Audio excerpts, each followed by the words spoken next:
Here I'm going to do one last example of these type 1 improper integrals. This one goes from negative infinity to 0. We're going to integrate theta e to the theta d theta. So for this one, we're going to use integration by parts. But before we get there, I'm going to rewrite this. This is equal to the limit as a goes to negative infinity. We're going to integrate from a to 0, theta e to the theta d theta. So like I said, I'm going to use integration by parts. I'm going to let u equal theta.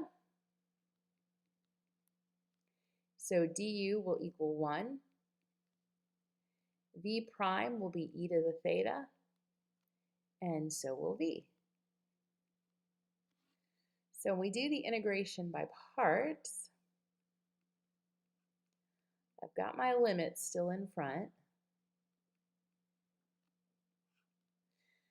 So it's going to be u times v, so that's theta e to the theta. And we're going to look at that from a to 0, minus, then we're going to integrate, still from a to 0, v du, so that'll be just e to the theta d theta.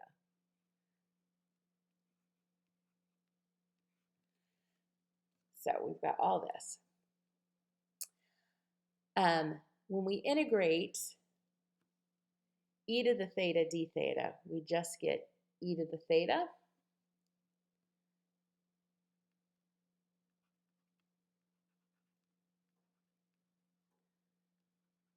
So here's what we got.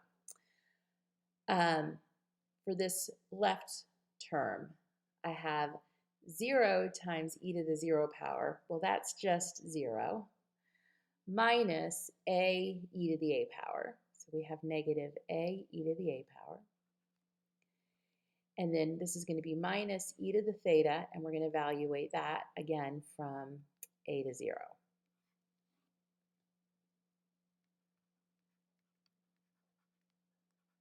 So we have the limit as a approaches negative infinity of negative a, oops, let me erase that. Let's try that again. There we go.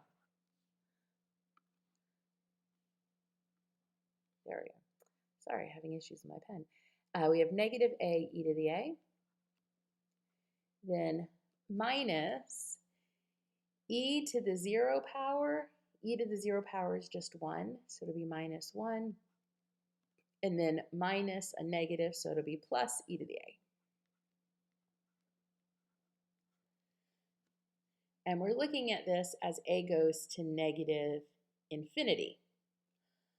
Well, as a goes to negative infinity, you'd have e to the negative infinity, which would be 1 over e to the infinity, which would be 1 over infinity, or 0. So this is going to go to 0. Easy enough. This first term, however, the e to the a part would go to 0, but the a part is going to go to negative infinity. So we've got an indeterminate form.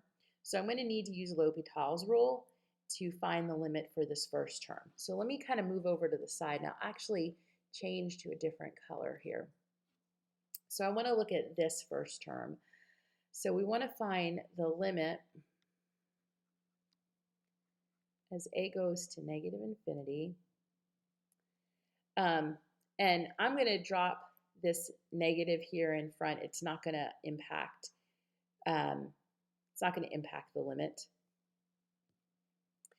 But we're going to have a e to the a. And what I'm going to do is I'm going to rewrite that as the limit as a goes to negative infinity. That's supposed to be an arrow, sorry. And I'm going to look at a over 1 over e to the a. Now, all I did was just rearrange things here. Algebraically, these are the exact same terms, okay? I just rearrange it so we can use L'Hopital's rule. And L'Hopital's rule says that when I take the limit, I can differentiate the numerator and denominator and it's going to be able to give me this, it's still going to be able to give me this limit. It's just a way to help with some of these trickier situations.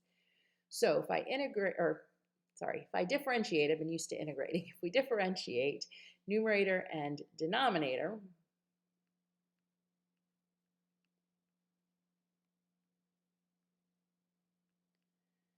differentiating the numerator, I just get a 1. With the denominator, it's going to be negative 1 over e to the a, because technically that denominator is e to the negative a, so negative 1 over e to the a. Now, I could rewrite this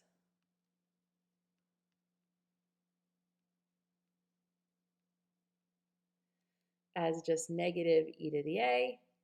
Well, as a goes to negative infinity, this is going to go to 0. So all that